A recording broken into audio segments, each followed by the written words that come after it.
Hi everyone, I hope all is well. Today is the 26th day of Adar Bet, and I hope it is a wonderful rest of the day as we move into Shabbat. This month's class is sponsored by Sharon Katan in memory of Rina Bat Batya. Thank you, Sharon, and Tizki Mitzvot.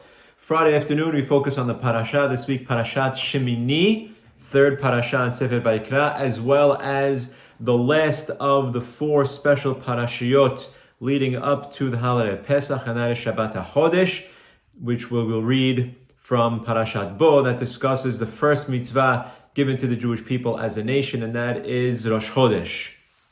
This afternoon I want to focus on Perashat Shemini, the second half of which talks about the laws of kashrut. Very simple, two signs that make an animal kosher: split hooves and chews its cud.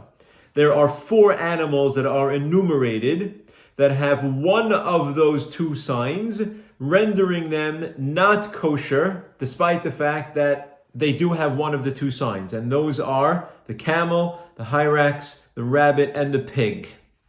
The Midrash asks, why is it that the Torah, which we know does not waste a letter, tells us the kosher symbol that each of those animals have, despite the fact that at the end of the day it's not kosher because they don't have the other one?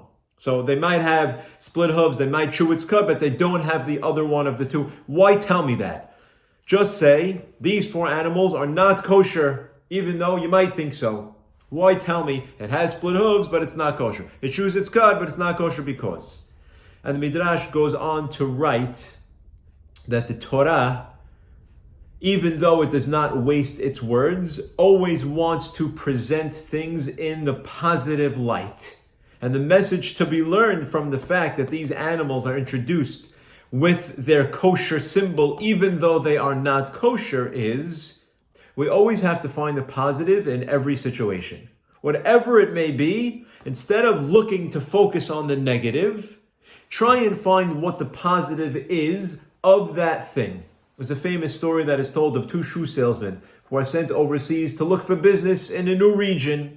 And they both go across the sea, and they do their research. The first one sends a telegram home, and he says, research complete, unmitigated disaster, nobody here wears shoes.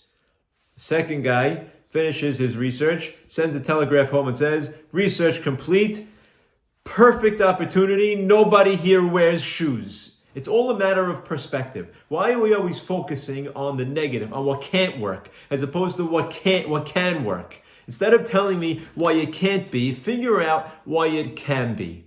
Somebody once said, impossible also can be an abbreviation for I am possible.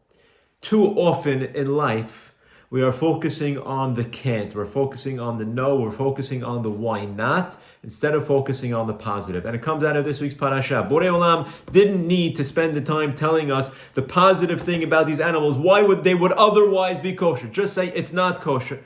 There's a redeeming factor. There's something positive to see here. Before I tell you why it can't work, let's focus on the positive and train ourselves to think in that light. Because very often, the way we think is the way we see the world, and that is the way the world usually is. And I'll end with a famous quote that says, whether you think you can or think you can't, you're right. Shabbat Shalom.